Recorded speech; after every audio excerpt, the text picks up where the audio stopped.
So you didn't win those cases, but have you now set precedent or at least scared them enough to where they won't try those same tactics? Yeah. But in a place like Philly, they're going to try. Philly, no hope. We're just going to have to beat them in the rest of the state. And but Georgia has changed its law. In many cases, we've put together, particularly groups of young people who already are doing poll watching. So you watch the absentee ballot coming in, because that's where the cheating goes on. I had one witness in Detroit, a woman about 65 years old, an Indian American from India, a brilliant woman, engineer. They had taken her out of the engineering department and they trained her. And she explains it. They trained her on how to do the balloting. So you get they give you a whole group of ballots, maybe a couple hundred. They're all phony. Sometimes they only have Biden's name. They don't even vote for the other people on the ballot. Right. And then they have a whole group of registrations that are people who are dead, people who have moved out 10 years ago, people who moved out 5 years ago. Some places use people under 18 who have driver's licenses, and then they attach the absentee ballot to that registration. Got it. In many cases, however, because they have to do it quickly, they don't fold the ballot.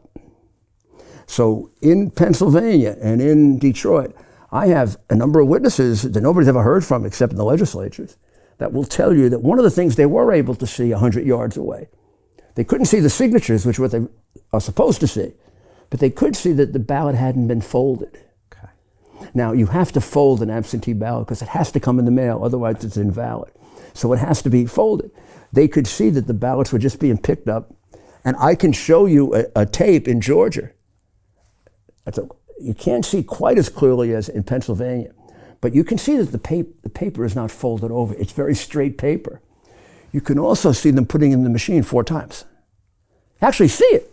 They go ahead, boop, bop, bop, bop, bop, bop, bop, bop. They take it out of the machine. You think they're going to put it over here for the person to pick up? Mm-mm. They fix it all up, and they put it right back in the machine. And then they count it. Now, we have only 5 of those remaining because 3 hours of that tape was destroyed. 3 hours of that tape is all that period of time when they were doing that. But even if you see it 3 or 4 times, you realize this is not supposed to happen. Who are these people that are doing this? Now, you can't let I know people think, well, you're partisan. If I were on the other side, I'd be doing the same. I feel the same way. I don't want Republicans to cheat either. Yeah. When I ran the first time, I was brought like 40, 50,000 examples of cheating. Well, they thought examples of cheating. And they wanted me to contest the election. And first of all, that was the era in which you didn't. Nixon never contested Kennedy. Maybe he could have, might not have. Number 2, I was running for the first time. I'd gotten 47% of the vote. I was running against the first black mayor. And I figured, gee, I bring this and we're going to have a revolution of some kind. And finally, I knew the New York courts are crooked and I wouldn't win. I mean, I was taught that in law school, believe it, NYU Law School. My evidence professors said the one kind of case you can never win in New York is a political case if you're not a Democrat, because the county leaders own the Supreme Court justices. Right. So I never brought the case, and I just did a better job the next time. When you were there in '93, yeah. I spent $1 million and I put together a voter integrity effort, and luckily we won. But we have got to stop this, and we have to own it. There's all of this stuff about it didn't happen, and this is a terrible, terrible thing that the press is doing to us. This is the first time I'm ever hearing anyone explain the details. So they've really suppressed any details around this narrative, and people just kind of wave it off. They frighten the living daylights out of you. Right. They put you in prison for it. Right. I mean, that's what the case against me is. Well, let's talk about that. The case against me is that I advocated this. Now, in my case, when you think, I did it as a lawyer, not even as a private citizen. It was my duty to do it. It's even my duty in a certain way to exaggerate for my client. The rules are that I have to give my client, as a lawyer, the benefit of the doubt. So if something is arguable either way, I got to go his way. And it was easy. I mean, I wasn't making this up. These people were coming to tell me this. It's the same thing with Biden. I got accused with Biden of going after him for political reasons.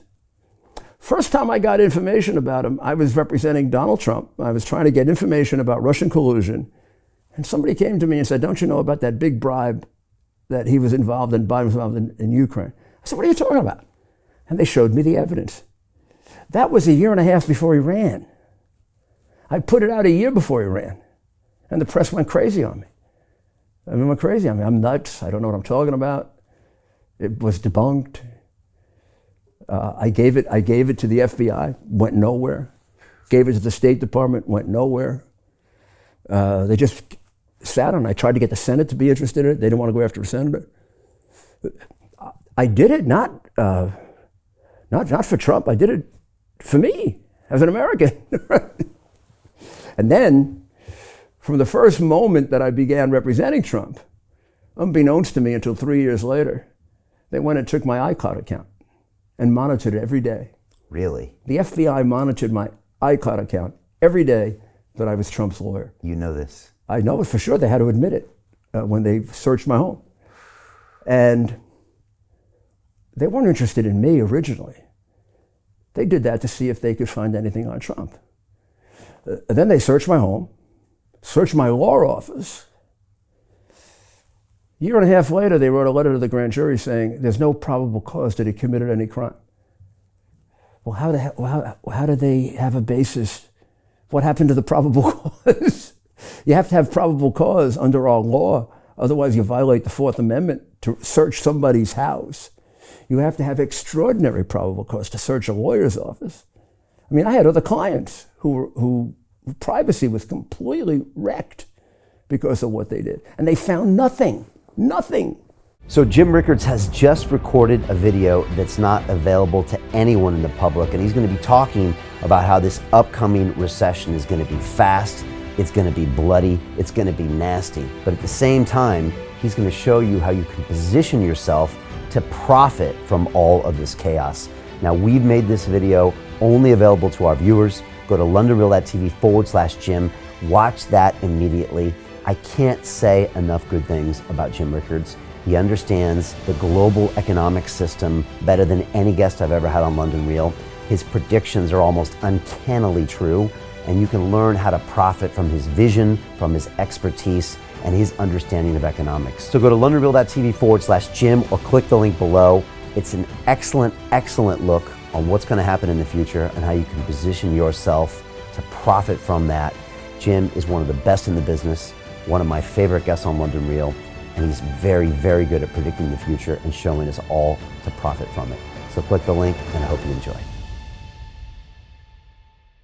Hey, it's Brian Rose, founder of the DeFi Academy. I've told you my 4-week crypto bootcamp is amazing, but don't take my word for it. This is what my students are saying. The DeFi Academy was an amazing experience for me. It took me totally out of my comfort zone. In this course, I was challenged, I was held accountable, and pushed to do things that honestly weren't always easy. It's been phenomenal, and I can't believe we're already up on our 4 weeks. It has flown by. Going through this DeFi accelerator by far was one of the best courses I've taken. You do this course, you really get into the nitty-gritty of the activities that will make you comfortable with decentralized finance. Thank you so much to Brian and everyone at London Real and the DeFi Academy for even putting together an amazing course like this. Anybody else that wants to do it, please sign up. It is well worth the money.